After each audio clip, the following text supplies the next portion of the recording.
Aktualiteti i ditës natyrisht i ngjeshur gjatë ditëve të fundit edhe me deklaratat e rëndësishme që kanë mbritur nga ndërkombëtarët lidhur me procesin integrues të Shqipërisë në familjen e përbashkët europiane dhe apelin mbi klasën politike.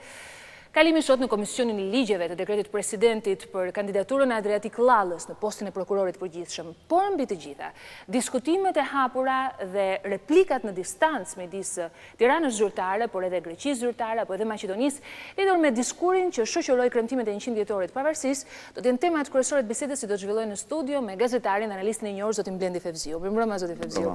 Po nis me një opinion shkurtër tuaj, po të kemi parasysh që këto ditë sikur kanë ngjeshur apelin e ndërkombëtarëve lidhur me një sjellje të drejtë për drejtë që kërkohet nga klasa politike për përmbushjen e kritereve për marrjen e statusit vendit kandidat. Si do të mund t'i përkufizoni?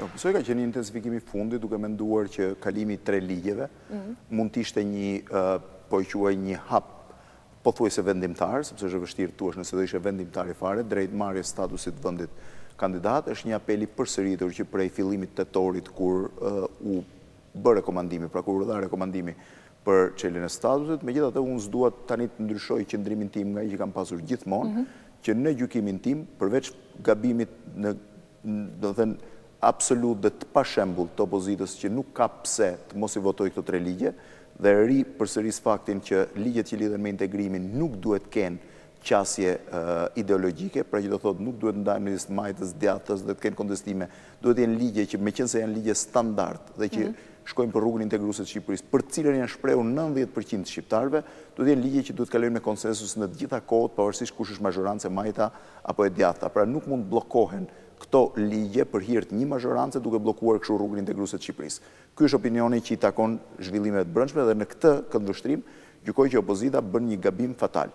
Por nga ana tjetër, unë e quaj dhe angazhimin e Komisionit Evropian, tash s'po i hy strukturave eksakt, po e quaj paragjykues, sepse në fundit opozita prandaj është opozitë në Shqipëri dhe prandaj është ndëshkuar të jetë në opozitë dhe administrimi i vendit i është dhënë një forcë tjetër që është mazhoranca, që në këtë rast është e djathta, por në një rast tjetër ose një koalicion i djathtës me LSI-n që në një rast tjetër mund të ishte një forcë, sepse një vend gjykohet nga mazhoranca dhe performanca e saj. Unë nuk di në një vend që gjykohet nga opozita.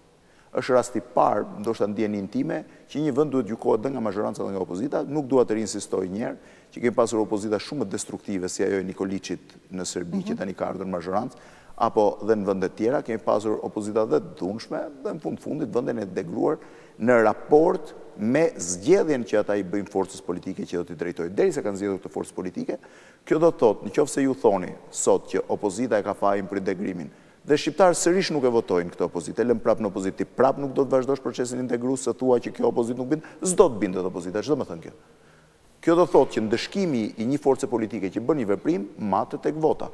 Kështu që në këtë gjykim unë mendoj që Bashkimi Evropian ndoshta edhe për arsye të brendshme të tij vendos kritere që janë të diferencuara, nuk janë normale. Unë mendoj që ka një paragjykim ndaj shqiptarëve dhe gjua e shumë prej përfaqësuesve të Komisionit Evropian shpesh herë më duket absurde, ajo thirrjet e vazhdueshme të tyre, bëni dialog, s'bëni dialog. Ç'do të thonë kjo bëni dialog? Është një polarizim tipik i politikës shqiptare ky që shqetëson. Nuk është një polarizim vetëm tipik i politikës shqiptare, ai është një polarizim normal.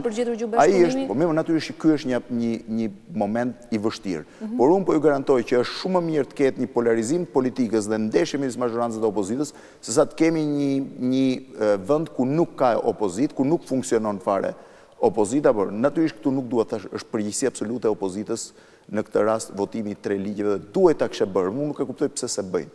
Dhe thash edhe një herë të gjitha ligjet, por po flas tani në perspektivën e Brukselit. Ta zëm që kjo opozitë bën një gabim në raport me vendin e saj, me votuesit e saj dhe nuk i voton këto ligje. Ta zëm që këta votues për ta ndëshkuar prapë lënë në opozitë. Çfarë do thotë? Ti do thuash tani derisa ti mbushet mendja atyre, unë nuk do të thënë kjo. Një vend, performanca e një vendi matet nga sjellja e mazhorancës. Prandaj është mazhorancë. Jo, mund të kryejë precedentin që nesër kjo mazhorancë të jetë në opozitë mund të ketë një të sjellje. Nuk ka rëndësi mund të jetë kjo, por nuk gjykohet një gjë nga opozita. Nuk gjykohet një gjë sepse prandaj opozita për arsye se ka bërë një zgjedhje të gabuar, një propozim të gabuar ka mbetur opozitë dhe nuk e ka ajo në dorë administrimin e vendit. Domethënë, për ta sjellë pak më qartë, ne kemi pasur në fillim viteve 80 kur Konstantin Karamanlisi, presidenti grek ose kryetari i të djathtës greke në atë kohë, hapi perspektivën për atë që quaj integrimi evropian i Greqisë, Pasoku e majta ekstreme anti-amerikane e greke ishte totalisht kundër. Nuk gjykoj njeri të thoshte që ne nuk mund t'i pranojmë grekët se opozita është kundër. Dhe ndodhi biles çudia e madhe që kur hyri Greqia në Bashkimin Evropian, ishte Papandreou pas që i fitoi benefitet në kuptimin e pushtetit që kishte ardhur, pushtet kishte ndryshuar qëndrimet e tij. Kështu kjo është absurde, çdo më thënë një lloj opozite. Mirë, edhe kriteret Brukseli vendos me bazën e disa ligjeve që duhen miratuar. Kjo për sa kohë që mban peng ligjet. Nuk janë procese të tjera metafizike, natyrisht janë ligje konkrete. Jo, nuk janë kaq ligje konkrete sepse po marr ligjin e rregulluar në parlamentin. Nëse kjo mazhorancë do ta kalonte pa opozitën. Siç ligji është me 70+1. Ky do shumë të thjeshtë. Çfarë do bënte Bashkimi Evropian? Nuk e di, përderisa ka dhe dy të tjera që kriter 3 ligje, edhe dy tjerat janë më shumë të cilësuar, mund mos ketë, në gjykimin tim ka shumë gjëra që mund ndrejqen më tepër se këto dy ligje, siç mund të jetë një reforme plot territoriale e vendit që është prandar është shkapërderdhur nëpër 400 komuna, një ligj që mund të lidhet me problemin e pronësisë tokës dhe zgjidhjes problemit pronësisë për të dhënë fund një gangrene të shoqërisë shqiptare të zhvillimit ekonomik të vendit, një ligj që mund të lidhet me planifikimin e territorit që mund të ishte më i rëndësishëm dhe mund gjende një konsensus më i madh tek këto sesa tek këto ligje të tjera. Tani, nëse ne duam merrem me këtë histori siç është historia e Fierit, unë asistova para disa ditësh në një drek edhe me zotin Mur që kishte ardhur këtu. Do të pyesja sepse ka një sinkron midis Washingtonit dhe Brukselit. Ne jemi mjeshtra të derivimit në detajet vogla. Thelbi është këtu. Ne jemi të vendosur drejt një rrugë integruese, pjesa më e madhe e shqiptarëve kanë votuar drejt kësaj rrugë integruese, duan ose duan, janë disa standarde. Natyrisht ka probleme me ligjet caktuar, mund të ketë probleme me bllokime, por nuk besoj se këto janë në gjykimin tim kaq të rëndësishme përballë një veprimi konkret të shqiptarëve për integrimin evropian. Natyrisht rikthehem dhe një herë asaj se tani duket krijohet një konfuzion këtu, që opozita nuk ka asnjë shkak që mos i votojë këto ligje dhe lidhja e Fierit me 3 ligjet që duhet kalojnë në parlament, është një lidhje artificiale dhe pa sens. Edhe komisioneri Fyli gjatë deklaratës së tij bëri të qartë që sado të rëndësishme të jenë çështjet nuk mund të kushtozojnë. Fakt, gjua komisionerit Fyle në gjykimin tim pavarësisht entuziazmit të mazhorancës në këtë mes dhe një pakënaqësie të opozitës, është një gjuhë e djeshme, është një gjuhë tipike burokratësh që asnjëherë nuk e vën gishtin aty dhe nuk japin përgjigje reale për gjërat. Jo, Jonathan Moore ishte shumë më konkret dhe më i drejtë për drejtë edhe në deklarimet e tij dhe në ato që quhen off records për atë që duhet bëhet. Flas për zotin Fyle sepse për çdo gjë thotë duhet kështu, por dhe një ashtu. Në fakt gjërat janë shumë konkrete më drejt për drejta. Si lexohet deklaratën e zotit Moore? Çdo më thosë si lexohet deklarata. Meqense ishte më i drejtë. Që duan aprovuar 3 ligjet. Këtë gjithë edhe komisioneri Fyle. Komisioneri Fyle tha por ka ca gjëra që duhet parë kjo, por duhet dëgjuar ajo që të bëhet kjo. Kjo është një gjuhë, nga ato thash, zakonisht është një gjuhë që përflasin diplomatët, burokratët, këtu nuk bëhet fjalë. Bëhet fjalë, janë 3 ligje për të kaluar, votohen apo nuk votohen. Se kush e mban përgjegjësinë është një gjë që në momentin që ti e shet, do ta bësh. Duhet bllokohet procesi integrimi se nuk votojnë këto ligje, mund bllokohet. Mund vinë nëse kjo opozitë pushtet dhe thotë hajde kalojmë, mund thotë opozita, nuk i kalojmë. Çfarë do mbetet peng Shqipëria një mosmarrëveshje mes mazhorancës dhe opozitës, nuk mund mbetet peng. Dhe insistoj edhe një herë, këto janë çështje që lidhen me një mazhorant të caktuar. Çështja pastaj e vendosmërisë për të ndihmuar më shumë apo më tepër një vend për të shkuar drejt integrimit. Zoti Fevziu, një tjetër temë e ditës ka qenë natyrisht edhe dekreti i presidentit të Republikës, zotit Bujar Nishani, për prokurorin e përgjithshëm zotin Adriatik Llalla. Një kronikë e shkurtër e cila tregon çfarë ka ndodhur sot në Komisionin e Ligjeve, ku ka mbritur kjo kandidaturë. Për Partinë Socialiste abstenimi është deklaruar tashmë, sepse dekreti i presidentit konsiderohet antikushtetues, kështu që kanë mjaftuar votat e majorancës për ta kaluar dhe më pas kalimi për votim në Parlamentin shqiptar. Vetë zoti Llalla, prioritete absolute, ka paraqitur luftën kundër korrupsionit dhe krimit. Jam në dieni të rasteve dhe situatave kur disa prokurorë në vend që të punojnë për të luftuar krimin dhe korrupsionin, bëhen palë me të duke luajtur më tepër rolin e avokatit se sa të prokurorit gjatë hetimit të çështjes. I vetëdijshëm për atë çka ndodh në prokurorinë e përgjithshme, Adriatik Llalla zhvilloi sot një seancë dëgjimore me anëtarët e Komisionit Parlamentar të Ligjeve. I dekretuar nga Presidenti i Republikës për t'u emëruar në postën e kryeprokurorit të Shqipërisë, Llalla shpreu vizionin e tij se si duhet të funksionojë ky institucion në drejtimin e tij. Ne nuk do të presim që të pavarësitë të na japin ata, ndaj të cilëve ne duhet të jemi të pavarur. Ajo që unë me shumë përulësi do t'i ofroj këtë institucioni në shërbim të shtetit dhe të qytetarëve shqiptar. Është përvoja ime, është integriteti im dhe premtimi për të mos bërë fakt në asnjë fenomen të cilin duhet të luftuar. Bashkëpunimi dhe transparenca janë gjithashtu dy mekanizma të fuqishëm për të luftuar krimin dhe korrupsionin. Por transparenca nuk duhet ngatërohet me rrjedhjen e informacionit. Ky fenomen që më shumë se çdo gjë tjetër dëmton punën e institucioneve dhe të besimit të publikut tek institucionet shtetërore. Lalla sqaron edhe mënyrën se si prokurorët mund të fitojnë pavarësinë. Ata duhet të binden se puna dhe ndershmëria e tyre për fajësimit dinjetoz i akuzës në emër të shtetit do të jenë të vetmet kriteret ligjore mbi të cilat do të barazohet karriera e tyre profesionale. Pas largimit të tij, relatori i çështjes i përcolli komisionerëve propozimin për miratimin e dekretit të presidentit. Është një kandidaturë që garanton besueshmëri dhe jep garanci për publikun e gjerë për drejtimin e një organi akuzë të pavarur, profesionale dhe të pakorruptuar, bazuar në dispozitat rregullore së Kuvendit. Në cilësinë e relatorit i propozoi Komisionit të Çështjeve Ligjore, Administratës Publike dhe të Drejtave të Njerëzit miratimin e kësaj kandidature në komision dhe dërgimin në seancë plenare për të nështruar votimit për dhënien e pëlqimit. Opozita nuk shprehu një qëndrim lidhur me kandidaturën e Lallës, por vetëm tek ligjshmëria e dekretit. Ne konsiderojmë dekretin e Presidentit të Republikës antikushtetues. Kjo dhe pa pasur objekcione lidhur me kandidaturën e zotit Lalla. Ndaj, për këtë shkak, ne abstenojmë me ky votim. Por për mazhorancën procedurat janë në zbatim të kushtetutës. Kundra.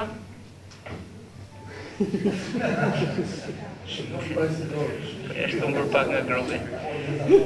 Nuk ka abstenime, 2, 4, 5 abstenime, miratohet propozimi relatorit. Pas miratimit në Komisionin e Ligjeve, pritet që Lalla të marrë pëlqimin në Kuvendin e Shqipërisë, votim gjatë të cilit pritet të ketë mbështetje edhe nga disa deputetë të opozitës. Me një kalkulim të thjeshtë, 76 vota i ka të siguruara, pra kalon pa problem kandidatura e drejtit Lallës. U paralajmërua nga opozita se mund të ishte proces shumë i vështirë me frikën e përqendrimit të pushteteve në një dorë, duket se po kalon shumë lehtë zgjedhja e prokurorit përgjithshëm. Mendoj që kam përshtypjen që këtë zhurmë më të madhe kanë bërë shtypi se sa opozita. Ka pasur nga të gjitha po i quaj komentet, shashkat, zhurmët që idhen në këtë drejtim. Ka pasur gjithmonë një bindje që i duke sikur të parën të kjo pjesë e shtypit ishte kritike, sikur presidenti do të merrte një militant PD-s për të vënë prokuror përgjithshëm, është një proces brenda strukturave të larta të shtetit, një person i votuar një në Parlamentin e Shqipërisë me konsensus, i propozuar midis 2 kandidaturave nga Partia Socialiste për të bërë drejtuesi i Inspektoratit të Lartë të Kontrollit. Kështu që është krejt normale kalimi i tij, është krejt normal kalimi i tij nga ky funksionin e prokurorit përgjithshëm. Për sa i takon diskutimit mbi ligjshmërinë, kushtetutshmërinë e kohës mandatit për ligjshmërinë e mandatit të zonjës Rama. A është një shkarkim de facto, si shpreh Partia Socialiste? Çfarë do të thënë shkarkim de facto? Kështu e ka cilësuar ato që ndodhi dekretin e presidentit si një shkarkim de facto i prokurores Sina Rama. Po gjithmonë prokurori shkarkohet kur bëhet dekret për një tjetër. Pra kur bëhet dekreti për një prokuror tjetër, praktikisht është shkarkuar prokurori paraardhës dhe emërohet një prokuror tjetër. Kështu që është krejtësisht brenda kushteve normale. Ka pasur një diskutim që njëra palë ka pretenduar që mandati mbaron në fund të fillim të majit, duke në fund të prillit. 23 maj. 23 maj, një version tjetër që mbaron eksaktësisht kur mbushen 5 vjet. Kjo është një çështje juridike, unë nuk di të interpretoj juridikisht një gjë për cilën nuk e njoh, di të them vetëm që presidenti ka folur përmes dekretit dhe i linte drejta Partisë Socialiste që mendon që kushtetutshmëria është cënuar ta çonte gjykatën kushtetuese. Deri më sot nuk di që ta kenë çuar në gjykatën kushtetuese dhe përderisa ka asnjë ankesë, rezulton që presidenti ka pasur drejt. Fakti që abstenon Partia Socialiste cilëson antikushtetues e bën që në nisje pak të dyshim të mandatin e Lallës. Jo, nuk e bën asnjëherë dyshim sepse gjithë mandatet nuk janë as zonjës Rama, bile se kanë votuar kundër, dhe mandatin e zotit Sollaku kanë votuar kundër dhe nga e Majta dhe nga e Djata, dhe mandatin e zotit Rakipje kanë votuar kundër. Unë nuk di në i prokuror të këtë kaluar me konsensus në Shqipëri deri më sot, kështu që kjo as mund komentohet. Nga ana tjetër, duket krejt normale, thash dhe njerë, që në qoftë se kanë pretendime kushtetutshmërie, mund shkojnë gjykatë kushtetuese. Zoti Fevziu, duhet ndalem në një temë tjetër të rëndësishme të aktualitetit, e cila ka ndezur debate, madje le të themi paraprakisht dhe emisioni juaj sonte në mbrëmje do të jetë i fokusuar pikërisht te kjo temë.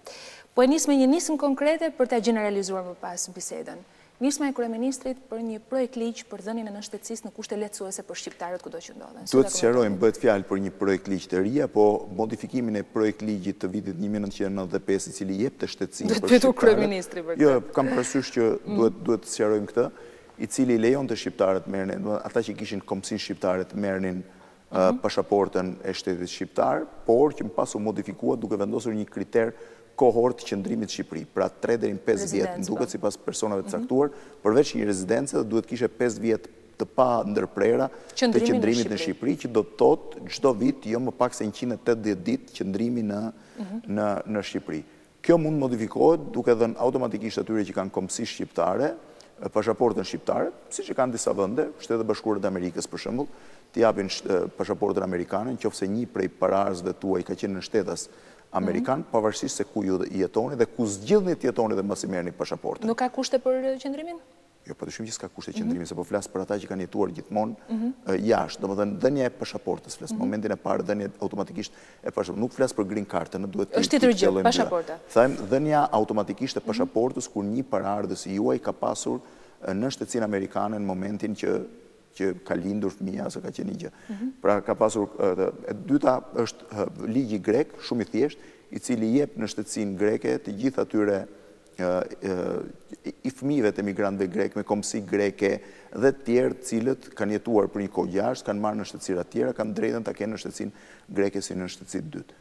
Megjithatë, shembuj mund ndjesh si pro si kundër. Domethënë mund ndjesh shembuj që e japin shtetësinë, mund ndjesh shembuj që nuk e japin shtetësinë. Thelbi i diskutimit është a kanë të drejtë dhe a mund ta marrin shqiptarët e Kosovës, Maqedonisë, Malizi apo të diasporës në shtetësinë shqiptare? Përgjigjja ime mirëfillt është pse jo.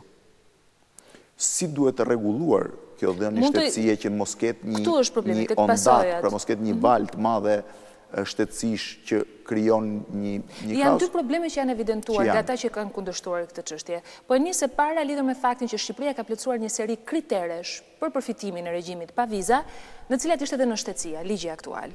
Pra, një implikim, një ndryshimi projekt ligjit në fjalë mund të sjellë implikime lidhur me rivendosjen prapë të regjimit vizave për Shqipërinë. E para, kjo është një gjë që lidhet me një moment të caktuar, është i tejkaluar në raportin e serbëve të Kosovës, që kanë pasaporta serbe dhe nuk përfitojnë nga liberalizimi i vizave. Kështu që mos i hyjmë kësaj gjë sepse është shumë teknike. E dyta, po ju marr një kundër argument. Nëse vitin e ardhshëm Kosova sipas pyetësorit që ka marrë në administrim për qeveria e Kosovës do të liberalizojnë vizat. Çfarë problemi do të kishte në këtë rast detyrimi në shtetësisë kur ata që përfitojnë janë kryesisht shqiptar nga vende që nuk kanë viza, ose po kthejmë një avantazh tjetër. Nëse për të marrë pasaportën shqiptare aplikojnë në shtetas të Maqedonisë me kombësi shqiptare, të cilët që tani me pasaportën maqedonse, madje përpara nesh kanë pasur drejtën e lëvizjes lirë, sepse kjo pikpyetje e madhe ngrihet për Kosovën. Prapë e kanë të lartë numrin e azilkërkuesve, kanë një ndër problemet më të mëdha, gjë e cila do të na çonte në mund të shtojë kjo automatikisht dhe numrin e azilkërkuesve si shqiptar në drejtim të vendeve të hapësirës Schengen. Po kjo mund të shtojë këtë, po mund të shtojë edhe më shumë disiplinim në shqiptarëve. Këtu ngelemi në sikur. Flasim për kushtet konkrete. Kushtet konkrete do të thotë që unë nuk shoh në një shqetësim në këtë drejtim, natyrisht, duhet gjetur një modalitet i përkohshëm nëse shqiptarët e Kosovës që ende nuk kanë përfituar nga liberalizimi i vizave, mund të krijonin një destabilitet në këtë drejtim. Këtu duhet gjetur një gjë, pra duhet parë momenti se si do të jetë mënyra e funksionimit. Kështu që ky argumentim, në gjykimin tim, është një argumentim që bie. Ose po të marrë një tjetër, një shqiptar i Shtetet Bashkuara të Amerikës me kombësi shqiptare, i cili do të ketë pasaportën e tij shqiptare, ai nuk do të vitë jetojë në Shqipëri, ai mund të ketë pasur babain shqiptar, mund të jetë një fëmijë 15 vjeçar që ka lindur në Amerikë para 15 vjetësh, babai i tij ka ikur 17 apo 18 vjet më parë, ai do që të ketë një pasaportë shqiptare nëse nuk e ka, pra ka marrë vetëm amerikane, nuk ka marrë fare shqiptaren, ose nëse babai i tij mund të ketë ikur që në vitet 30, 40 dhe një fëmijë do ta marrë, ti nuk mund të thuash atij që s'ta jap se prishet liberalizimi i vizave. Domethënë, ky është një çështje që lidhet me një kundërargument tjetër ka qenë ai. Jo, të mbajmë një gjë, të mbajmë principin a duhet, dhe të mbajmë modalitetet se si zgjidhen vështirësitë, sepse çdo vendim i këtyre përmasave ka sikurse vështirësi teknike, ashtu dhe skepticizëm në princip. Pra të ndajmë këto dy gjëra. E para, të ndajmë defektet teknike. Këto janë defektet teknike për cilat unë po ju jap disa argumenta të mia, por që duhem parë dhe nga ana juridike dhe mund shihet se si gjendet zgjidhja e këtyre. Më thënë, po marr, kemi ne që duhet qëndrosh 5 vjet në Shqipëri, por kohën e qëndrimit të një viti, ti mund ta bësh dhe 7 ditë në vit, quhen qëndrim vjetor në Shqipëri. Sigurisht. Çështje ligjesh, tani nuk po them se si unë nuk po teknikalitetet se si mund ta zgjidhin. Ne po nisemi te principi. A është i drejtë që çdo shqiptar njerimi në shtësi shqiptare, që ka pasur ëndër të ketë një pasaport shqiptare, pajisjet me një pasaport shqiptare? Pse jo? Ka edhe një tjetër kundër argument që është përdorur nga ata cilët e shohin me skepticizëm këtë propozim, që ka të bëjë madje duke etiketuar në funksion të spastrimit etnik, sidomos me pjesën e shqiptarëve që jetojnë në zona të cilat mëtohen që janë shqiptare, por që janë pjesë e shteteve tona fqinj.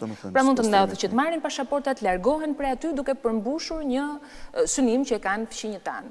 Ky është kundër argumenti që është përdorur. A mund ma thosh emrin e këtij personi që ka dhënë këtë kundër? Zotin Besnik Mustafaj e dëgjoja dje që fliste për këtë argument. Unë kam qenë dje në një darkë me zotin Mustafaj, nuk ma dha këtë shqetësim.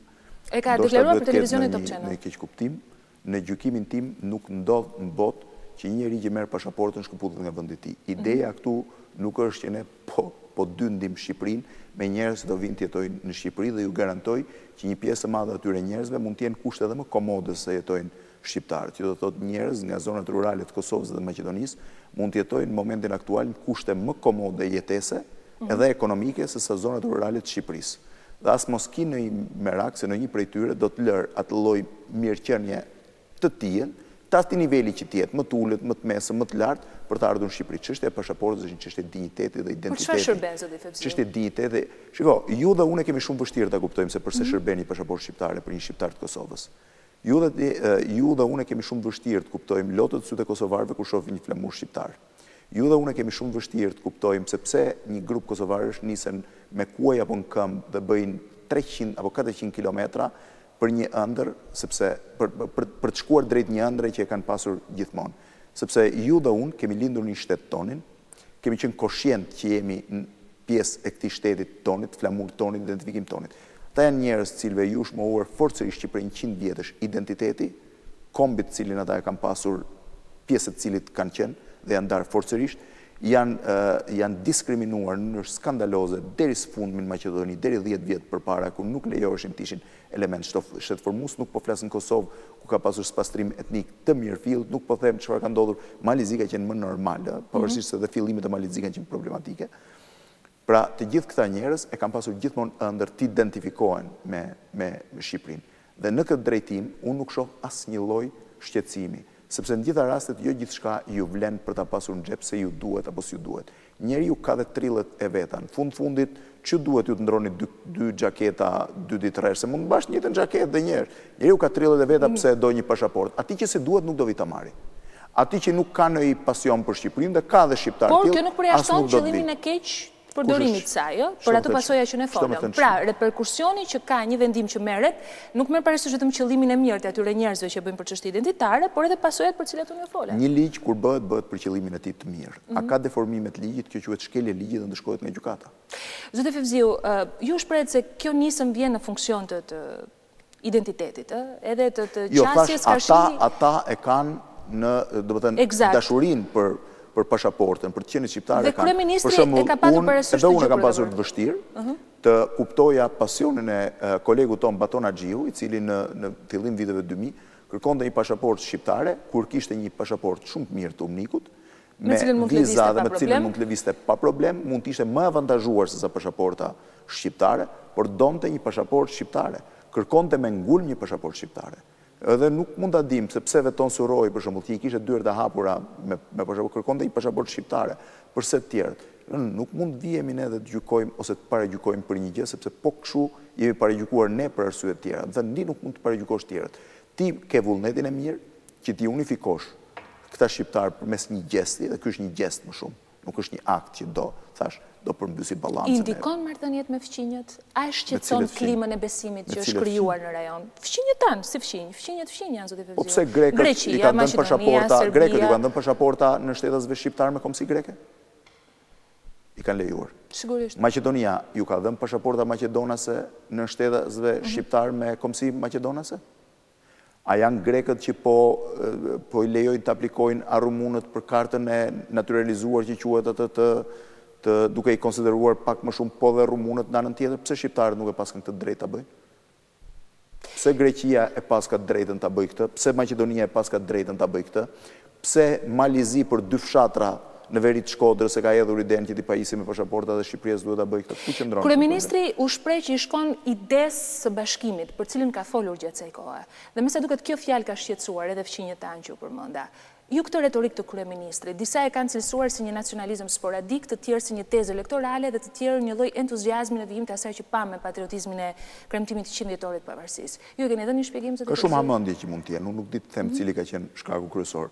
Mund të jetë euforia e festimeve të 100 vjetorit që e kaluan, pra flas entuziazmi i njerëzve, kaloi pritshmërinë tonë, pra i kaloi parashikimet tona. Mund të jetë një tezë që ka qenë gjithmonë, por që riaktivizohet në një moment dhe një kontekst caktuar. Pra, po të bësh një analizë që për e vitit 91 e këtej, mund të jetë ndoshta dhe një përdorim elektoral, të gjitha mundësit janë pra për ta vendosur si një kartere elektorale, mund të jetë një strategji politike për të nxjerrë jashtë loje partiçka të vogla që tentojnë të funksionojnë në këtë terren, megjithëse mua më duket një terren ku nuk ngjit shumë, sepse gjë dëshmohet në Kosovë, ku nacionalizmi është një tezë shumë më e fortë dhe ku partia që ka hedhur tezën e bashkimit ka vetëm 8% dhe do vi duke u rrudhur. Kështu që nuk besoj që është kjo pjesa elektorale e problemit, megjithatë mund t'i hedhë gjitha këto hipoteza. Në fund fare nuk ka asnjë rëndësi. Rëndësia e fundit të cilën ne diskutojmë është dhe që duhet t'i japim një përgjigje dhe unë jam i paaft t'ju them ju tani cila është më e mira, mund t'ju them vetëm mendimin tim. Sigurisht. Që në fundit a janë më mirë shqiptarët të jenë të unifikuar brenda një shteti apo është më mirë që ne të kemi sot 2 shtete shqiptare në Ballkan. Duke llogaritur 2 shtete shqiptare, 2 shtete tjera ku balanca dominohet ose vendoset kryesisht nga shqiptarët. Ju e dini që në Malzi 10% e shqiptarëve dominojnë balancën midis malazezëve dhe serbëve ku asnjëri nuk ka 50% popullsisë. Në Maqedoni shqiptarët vijnë rreth 30% e popullatës dhe me ritmet e rritjes tyre do të jeni popullat e parë në të ardhmen. Pra ne kemi të vështirë të parashikojmë se çfarë do ndodh nga ana gjeopolitike në 20-25 vite të ardhshme. Nëse ju pat komentet e shtypit huaj ndërkombëtar për festimet, një nga më interesantët ishte shkrimi i Neue Süddeutsche Zeitung, i cili rrëfente diferencën midis Shqipërisë dhe Kosovës, vende më të varfra dhe shumë më optimiste, dhe Serbisë dhe Greqisë, vende më të pasura, por pesimiste, duke sqaruar se zhvillimet historike të 20 viteve të fundit kanë qenë premtuese për shqiptarët dhe trishtuese për fqinjet, për arsye të rrethanave.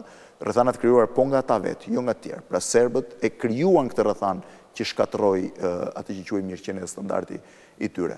Kështu që në këtë aspekt unë mendoj që ky është një diskutim që mund të hapet, nuk e di sa i mundshëm është në kushtet që kemi gjitha bashkë. Unë po tentoj sot në një emision ku do të ketë përfaqësues nga 3 këto troja, ndoshta pa malin e zi për të parë se çfarë realisht është më e mira për ne.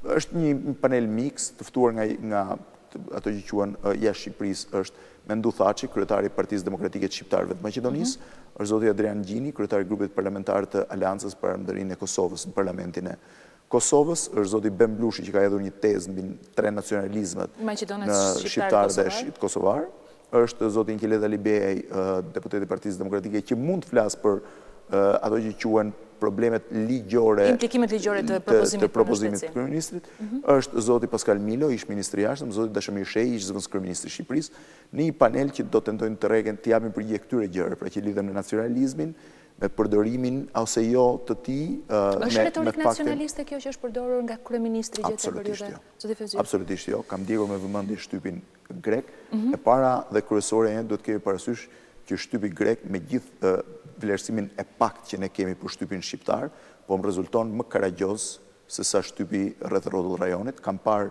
komentet gazetarëve të njohur grek që referencat, pra që do thot frazën të cilës i referohen, e kanë gabim nga fillimi në fund. E kanë nxjerrë jashtë konteksti apo? Jo, e kanë gabim komplet, e kanë marrë komplet gabim frazën. O janë referuar një gjë, o nuk kanë verifikuar asgjë. Frazat kanë qenë të botuara në fakt në një pjesë të madhe të shtypit botëror, kanë qenë shumë korrekte. Ishte fraza kryeministrit flas. Gabim në një citim të Reuterit, të ardhur nga Reuteri i Kosovës dhe i Athinës, që mund të jetë një gabim pra që vjen nga Athina.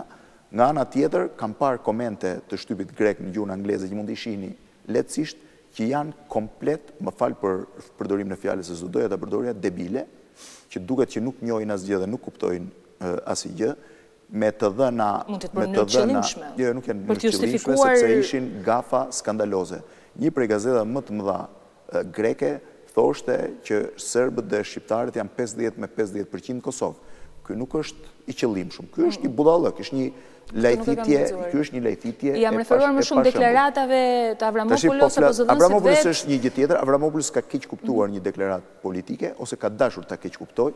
Në gjykimin tim kam përshtypjen që autoriteteve greke i ka shqetësuar festimi i shqiptarëve dhe me qëllim kanë bërë budallajin për t'u kapur mbas një deklarate. Deklarata është e mirëfillt dhe shumë korrekte. Unë e kam dëgjuar, duhet kemi parasysh një gjë, po duam të jemi të rregull deri në fund. Në 28 nëntor vitin 1912, Kuvendi i Vlorës ka shpallur pavarësinë të 4 vilajeteve shqiptare të Perandorisë Osmane, që do të thotë nga Preveza deri në diçka më sipër Preshevës, nga Shkodra deri në Manastir dhe ka pasur përfaqësues nga të gjitha këto vilajete. Jo, s'është Shqipëri etnike kjo. S'është përdorur fjala pavarësisht. Nuk është përdorur kurrë fjala Shqipëri, as Shqipëri etnike as Shqipëri e madhe. Këto janë të dyja pastaj kanë ardhur. Jo, ka thënë shpalljen e një shteti shqiptar brenda në ato territore ku shqiptarët janë shumicë dhe në vazhdimsi. Pra në ato territore ku janë shumicë dhe vazhdimsi. Dhe Kuvendi i Vlorës ka parashikuar një Shqipëri ku do të kishte minoranca greke, serbe, bullgare, sepse mendoi që Shkupi ishte një pjesë 20-30% e Shkupit ishin bullgar, thuaj në atë kohë turq shqiptar. Janina ishin qyteti ndar midis shqiptarëve dhe turqëve që ishin mazhorancë dhe grekëve që ishin minorancë, po ishin aktiv. Pra ky shtet shqiptar që do të përfshinte edhe Janinën brenda tij do të njihte drejtat e minoritetit grek dhe ka qenë një drejtë e sankcionuar mjafton të qenë deklaratën e Elbasanit që thotë në garantim të plotë të gjitha minoriteteve gjuhësore dhe etnike brenda kufive të saj. Pra këtu fjala etnike është një gjë ka ardhur më mbrapa, fjala Shqipëri e madhe ka ardhur referenciale, ata kanë shpallur kufit e Shqipërisë në ato territore ku shqiptarët kanë qenë mazhorancë dhe në vazhdimsi. Pra jo në ato vende siç mund të jetë i Brik Tepeja në periferi të Adrianopojës ku shqiptarët janë mazhorancë, por nuk kishin vijim territorial. Dhe ky është përmendja e këtij fakti në 2012 kjo ka shqetësuar. Them një gjë dhe këta e kanë deklaruar këtë me përfaqësues të Prevezës, të Janinës, me 12 përfaqësues të Kosovës, me përfaqësues të Shkupit, me përfaqësues të Manastirit. Dhe Preveza, me që flasim për Prevezën, e cila është pjesë e vilajetit otoman të Janinës, është njohur si territor grek mas një diskutimi një vjeçar në konferencën ambasadorëve që është hapur në 17 dhjetor të vitit 1912 dhe është konkluduar në dhjetor të vitit 1913 si territor grek së bashku me Janinën. Janina është njohur diçka më përpara, në prill të vitit 1913, pra 6 muaj më pas, dhe për 6 muaj të gjitha fuqitë e mëdha kanë qenë të ndarë nëse Janina ishte territor duhet t'i jepej shtetit shqiptar apo shtetit grek. Kështu që shteti shqiptar e ka shpallur, Kuvendi i Vlorës e ka shpallur pavarësinë për gjitha këto territore. Ka shpallë edhe për Kosovën, e cila në atë kohë ishte pushtuar, e shpallë edhe për Durrësin, i cili u pushtua nga serbët përpara 28 nëntorit ose mëngjesin e 28 nëntorit. E shpallë edhe për Tiranën që ishte pushtuar nga serbët, e shpallë edhe për Shkodrën që ishte rrethuar, dhe për Janinën që ishte rrethuar. S'kishte rënë ende Janina në dorën e grekëve. Domethënë, në këtë kontekst, dhe më vjen keq, deklaratat kanë qenë shumë korrekte. Por ne s'kemi pasur kurrë një po i quaj qasje ndryshe ndaj vendimit të konferencës ambasadorëve, cila njohu këto kufi. Dhe ne, me dashje apo pa dashje, me dëshirë apo jo, me zemër të lënduar apo jo, kemi njohur kufit e njohur nga konferenca ambasadorëve dhe të sankcionuar nga protokolli i Firencës, fillimisht i vitit 1914 dhe pas i vitit 1925. Këtu është mbyllur çështja e kufive të Shqipërisë dhe Shqipëria nuk ka pasur asnjëherë po quaj rivendikime territoriale. Ka pasur një bindje absolute dhe të pandryshueshme për 100 vjet që trojet e mbetura jashtë tyre kufive ishin troje shqiptare. Ka që pasur një bindje absolute që ajo që ka ndodhur me Shqipërinë ka qenë një akt i padrejtë në raport me ne. A e merituam ne sepse duhet ta kishim shpallur pavarësinë më herët dhe e shpallëm vonë. A ishim ne të vonuar, kjo është çështje që ne kemi raport me historinë, por ne nuk mund ndryshojmë bindjen tonë. Deklarata në mes ka qenë korrekte. Besoj që në Athinë ose ju kanë përkthyer gabim, ose niveli i përkthyesve dhe i Ministrisë Jashtme greke është niveli në gazetarëve grek që më vjen keq ta them, po reflekton zhvillimin ekonomik të Greqisë sotme, ose e treta, grekët nuk janë ndier mirë nga festimet shqiptare dhe me këtë arsye kanë gjetur një sebeb me delikatesë. Apo ndoshta të justifikohet mosardhja e Avramopoulos në Shqipëri. Një gjest për të bërë këtë, sepse shoh dhe deklaratat e pasme janë pak kaotike. Tani natyrisht Greqia ka shumë halle të saj, ai që quhet trimërimi përballë fqinjve, megjithse për ca kohësh ndoshta me pa të drejtë ka një problem të madh me Maqedoninë, sepse unë gjykoj këtu që është Maqedonia që duhet tolerojë diçka më shumë, pavarësisht se qendrimi grek ka qenë shumë rigjid, shumë i ashpër. Por nga ana tjetër, besoj që Greqia përpara se të merret me deklaratat dhe para se të gjykoj historinë, letë merret njerë me problemet e veta se ka këstin e radhës për të zgjidhur me Bashkimin Evropian, siguroj njerë pensionet e pensionistëve, bën mirë që ato lekë që ja jep në shtetasve grek, njerëzve komsi greke në shtetësi shqiptare, ti përdorë më shumë për pensionistët e saj, po kjo është çështje e Greqisë. Se me që më përmendët pasaportat, Greqia jep pensione ndaj njerëzve me komsi greke në Shqipëri, ose që i pretendon me komsi greke, se disa prej tyre janë me komsi shqiptare, bile sot një marë, dhe ne nuk pas kemi drejt i jepim pasaport, një shenjë, kjo është krejtësisht absurd. Në fakt është mëse normale që në kushte krize edhe deklaratat më të forta nacionaliste atëherë prodhohen. Nëse mund të cilësojnë të tilla ato të Greqisë, të ardhur nga një keq kuptim në rastin më të mirë. Zotë Fevziu, unë po ju lë të lirë sepse çështja e minutash pikërisht kjo temë do të ezaurohet gjerësisht, ndërkohë unë po ju lë në shoqërinë e analistëve maqedonas, ju kemi sjellë gjatë ditëve të fundit reagimin nga Shqipëria, Kosova, nga Greqia, ja se çfarë mendojnë ata për nismën e kryeministrit shqiptar për lehtësimin e dhënies së nënshtësisë shqiptarëve kudo që ndodhen. Analistët në Maqedoni pozitivisht e vlerësojnë nismën e kryeministrit shqiptar Sali Berisha për pajisjen e të gjithë shqiptarëve në botë me shtetësi shqiptare.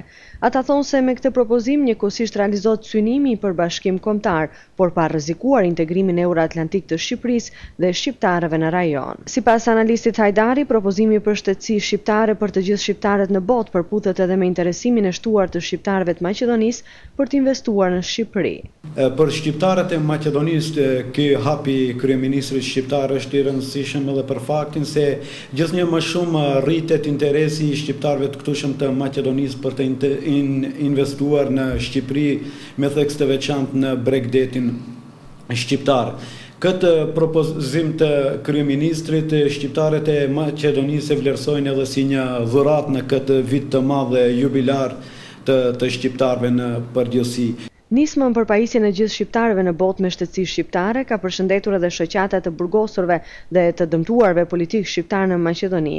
Ata të cilët më së tepërmi kanë pësuar në të kaluarën për shkak të angazhimit për bashkim kombëtar, veçanërisht e vlerësojnë edhe deklaratën e kryeministrit të Shqipërisë se ka ardhur koha për bashkimin e shqiptarëve, qoftë në Europë, qoftë përpara Europës.